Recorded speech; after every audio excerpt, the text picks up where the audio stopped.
السلام عليكم ورحمة الله وبركاته. رب اشرح لي صدري ويسر لي أمري واحلل عقدة من لساني يفقهوا قولي. கண்ணியத்திற்குரிய எல்லாம் வல்ல அல்லாஹ்வின் நல்லடியார்களே, உலக அழிவு நாள் இதை குறித்து மார்க்கம் என்ன சொல்கின்றது, அதனுடைய நிலை எவ்வாறு இருக்கும் என்பதை குறித்து இன்ஷா அல்லாஹ் இன்றைய தினம் பார்க்க இருக்கோம். எல்லாம் வல்ல அல்லாஹ்வின் நல்லடியார்களே, இந்த உலக அழிவு நாள் எப்போ ஆரம்பமாகும் அப்படின்னா, ஏற்கனவே சொன்னதை போன்று உலகத்துல கடைசியா இருக்கக்கூடிய ஒரு ஏகத்துவவாதி இறந்துருவார். இவர் இறந்ததுக்கு பிறகு ஒட்டுமொத்த உலக அளவுல அல்லாஹ் ஒருவன் அப்படின்னு சொல்றதுக்கு யாருமே இருக்க மாட்டாங்க. அந்த நிலையில தான் அல்லாஹ் ரப்புல் ஆலமீன் இந்த உலக அழிவு நாளை ஏற்படுத்துவான். முதல் சூர் ஊதப்படுகின்ற அந்த நேரத்துல உலகம் சுக்கு நூறாக நொறுக்கப்படும்.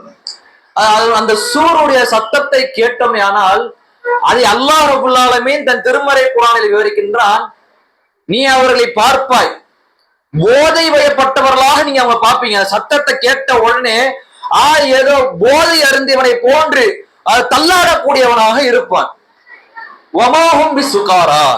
ஆனால் அவர்கள் போதை வயப்பட்டவர்கள் அல்ல, மாறாக அந்த நாளில் கடுமை மிகவும் பயங்கரமாக உள்ளது என்று அல்லாஹ் ரப்புல் ஆலமீன் சொல்கின்றான். அதாவது அந்த சப்தத்தை கேட்ட உடனே சப்தம் தாங்க முடியாமல் அந்த மனிதர்கள், எல்லா மனிதர்களும் பார்த்தீங்க அப்படின்னா அப்படியே தள்ளாட, அவர்கள் பார்த்தால் என்ன போதை தண்ணி அடிச்சு சுத்திட்டு இருக்கிறான் அப்படிங்கிற மாதிரி அவர்கள் பார்க்கப்படுவார்கள். ஆனா அல்லாஹ் சொல்றான், அவன் போதையில எல்லாம் கிடையாது, மாறாக அந்த நாளினுடைய கடுமையானது என்று அல்லாஹ் ரப்புல் ஆலமீன் அந்த இடத்துல பதிவு பண்றான்.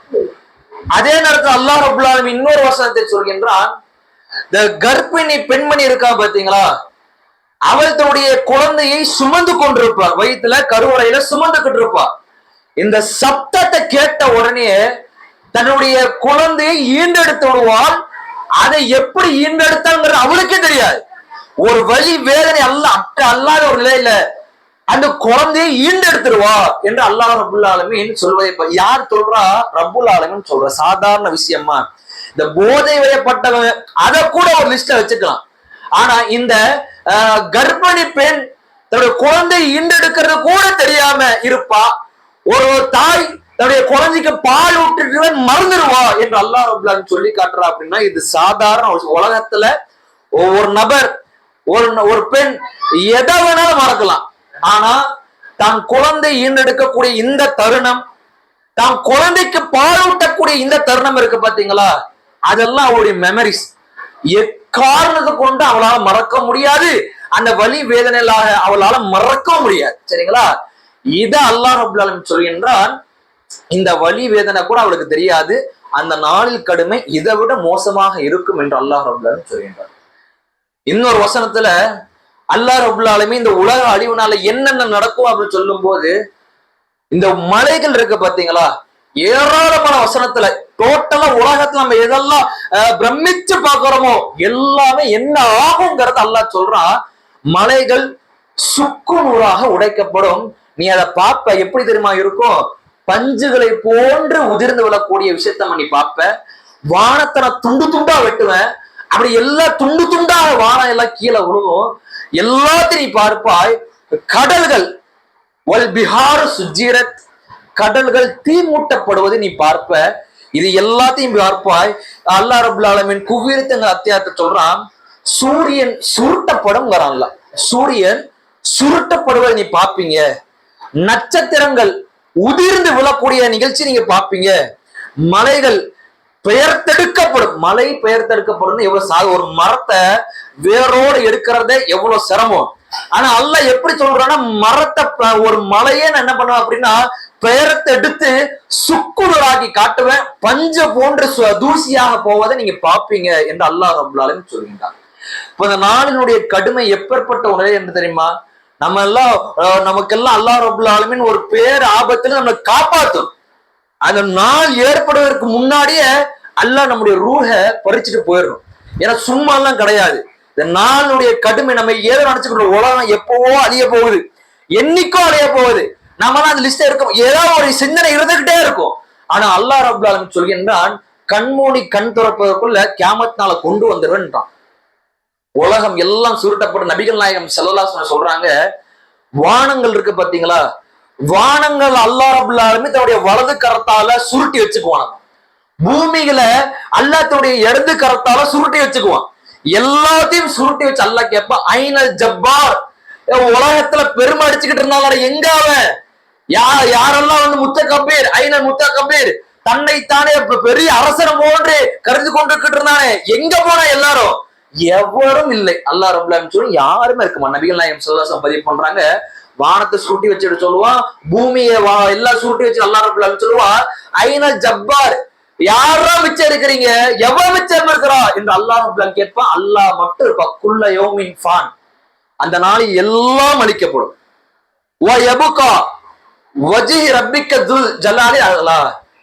படைத்த ரப்புல் ஆலமீனுடைய முகம் மட்டும்தான் மிஞ்சி இருக்கு. முகம்னா முகம் மட்டும் கிடையாது, அல்லாஹ் மட்டும் மிஞ்சி இருப்பாங்கிறதா.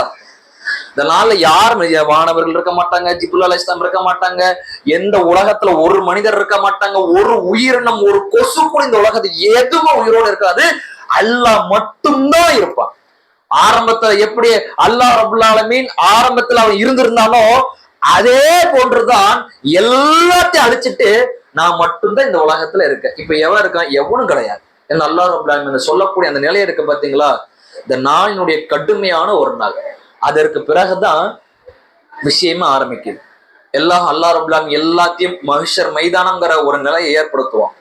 அந்த நிலையில இன்னொரு சூர் ஊதப்படக்கூடிய அந்த நேரத்துல நாம் எப்படி இறந்து கிடந்தோமோ அதே போன்று எந்திரிச்சு நிப்போமா, எந்திரிச்சு நின்னு ஆடைகள் இல்லாத நிர்வாணமாக இருப்பாரு. ஆயிஷா ரலியல்லாஹு அன்ஹா கேட்பாங்க, அல்லாஹ்வின் தூதரே, ஆடை இல்லாம இருப்பாங்கன்னா அது எப்படி, அது சரி, அது எப்படி இருக்கும் அப்படின்னு கேட்கும்போது நபிகள் நாயகம் ஸல்லல்லாஹு அலைஹி வஸல்லம் சொல்றாங்க, அந்த நாளினுடைய கடுமை அப்பேற்பட்ட ஒரு கடுமை வேறு எந்த ஒரு சிந்தனையும் இருக்காது என்று அல்லாஹ்வுடைய தூதர் சொல்றாங்க. எந்திரிச்சு நிப்பான், ஒண்ணும் தெரியாது, எல்லாம் எந்திரிச்சு நிப்பாங்க.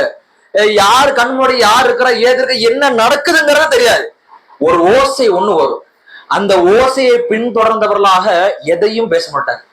நிசப்தமாக சப்தமே இல்லாமல் எல்லோரும் அந்த ஓசைக்கு பின்னாடி போய்கிட்டே இருப்பாங்களாமா. அந்த அல்லாஹ் ரப்பல் ஆலமீன் பதிவு பண்றா, இந்த காலடி ஓசை இருக்கு பாத்தீங்களா, இதை தவிர்த்து வேறு எதுவும் அந்த நேரத்தில் கேட்காது என்று அல்லாஹ் ரப்பல் ஆலமீன் தன் திருமறை குர்ஆன்ல பதிவு பண்றான். அதன் பிறகுதான் அல்லாஹ் ரப்பல் ஆலமீன் தன்னுடைய விசாரணை ஆரம்பிப்பான். மாலிகி யௌமித்தீன், தீர்ப்பு நாளின் அதிபதி, அந்த ஜட்ஜ்மெண்ட் நாள். அந்த ஜட்ஜ் அல்லாஹ் ரப்பல் ஆலமீன் என்ன பண்ணுவான் அப்படின்னா, தன்னுடைய அடியார்கள்ல ஒவ்வொருத்தரா அழைத்து அல்லாஹ்வுடைய தூதர் சொல்றாங்க, அல்லாஹுக்கும் அந்த அடியானுக்கும் மத்தியில எந்த விதமான மொழிபெயர்ப்பாளர்களும் இருக்க மாட்டார்கள். அல்லாஹ்வுடைய கேள்வி கணைகளை தொடுக்க ஆரம்பிப்பான். நல்ல அடியான் பதில் சொல்லுவான், கெட்ட அடியான் அதற்குண்டான பதிலை சொல்லுவான் என்ற நபிகள் நாயகம் ஸல்லல்லாஹு அலைஹி வஸல்லம் அவர்கள் அந்த விசாரணையை அல்லாஹ்வுடைய தூதர் அவங்க குறிப்பிடுறாங்க. இது போன்று இந்த மறுமை நாளுடைய விசாரணை நம்ம எடுத்துக்கிட்டோம் அப்படின்னா, நீண்ட ஒரு விசாரணை, நீண்ட சம்பவங்கள், பலவிதமான படிப்பினை பெறக்கூடிய சம்பவங்கள்லாம் இருக்கு. ஆனா இத்தருணத்தில் நாம என்ன உள்ளத்துல பதிவு பண்ணிக்கணும் அப்படின்னா, அந்த கூட்டத்துல நாமும் ஒரு ஆள் எந்திரிக்க போறோம், அப்படிதானே? எல்லாரும் சரி, உட்கார்ந்து இருக்கக்கூடிய நீங்களாக இருந்தாலும் சரி, பேசிக்கிட்டு இருக்கக்கூடிய நானாக இருந்தாலும் சரி, நமக்கு முன்னாடி போன கோடிக்கணக்கான மக்களாக இருந்தாலும் சரி, எல்லாரும் அந்த மஹ்ஷர் மைதானத்துல நிக்க போறாங்க. அந்த நிக்கிற நேரத்துல நம்முடைய தாய் தந்தை நமக்கு உதவி பண்ண மாட்டாங்க, நாம் பெற்றெடுத்த பிள்ளைகள் நம்மளை உதவி செய்ய மாட்டாங்க, நம்முடைய மனைவி நமக்கு உதவி செய்ய மாட்டாங்க.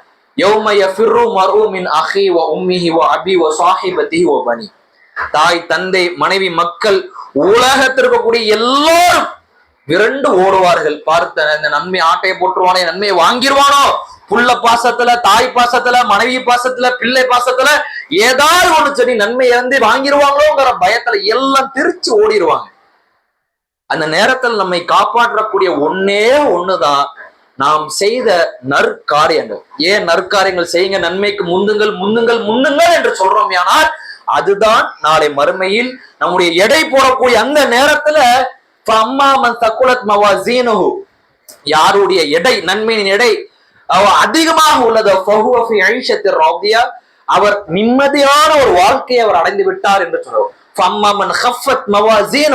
யாருடைய நன்மையின் எடை குறைவாக ஆகிவிட்டதோ, பாவத்தையும் நன்மையும் கணக்கு போடும் போது தீமை அதிகரித்து பாவம் குறைஞ்சிருச்சோ, அவர் செல்லக்கூடிய இடம் ஹாவியா என்ற ஒரு நரகம் என்று அல்லாஹ் ரப்புல் ஆலமீன் தன் திருமறை குர்ஆன்ல பதிவு பண்றான்.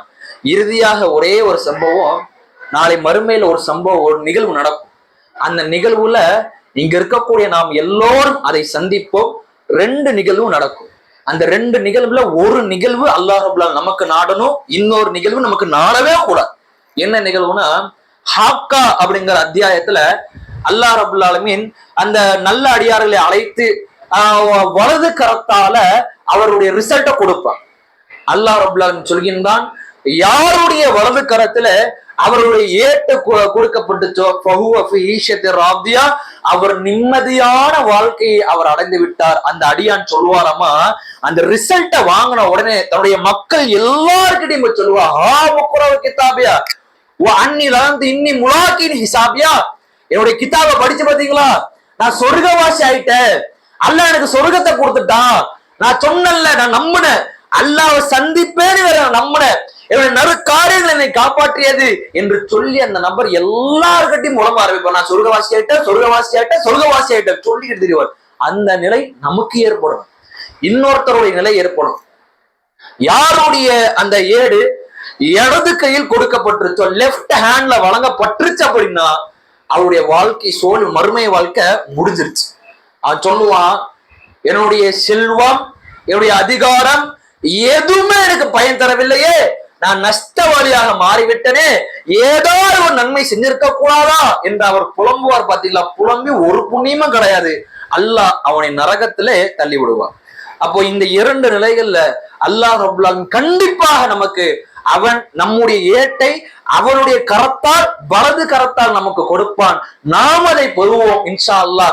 அதை பெற்றது மட்டும் அல்லாமல் நாம் எல்லோரிடத்தில் காட்டுவோம், நான் சொன்னது உண்மை, அல்லாஹ் நான் செஞ்ச நன்மைகள் அல்லாஹ் எனக்கு கூலி வழங்கட்டா, இதுதான் அதோடைய ஆதாரம் என்பதை எல்லாத்தையும் காட்டு இந்த மகிழ்ச்சி பாட்டு நாளை மறுமையில ஜன்னத்துல் ஃபிர்தௌஸ்ல நுழையக்கூடிய ஒரு வாய்ப்பை வல்ல ரஹ்மான் நம் அனைவருக்கும் கண்டிப்பாக ஏற்படுத்துவானாக என்ற பிரார்த்தனையோடு இந்த உரையை முடித்துக் கொள்கிறேன். வாஹிரு தஅவானா அனில் ஹம்துலில்லாஹி ரப்பில் ஆலமீன்.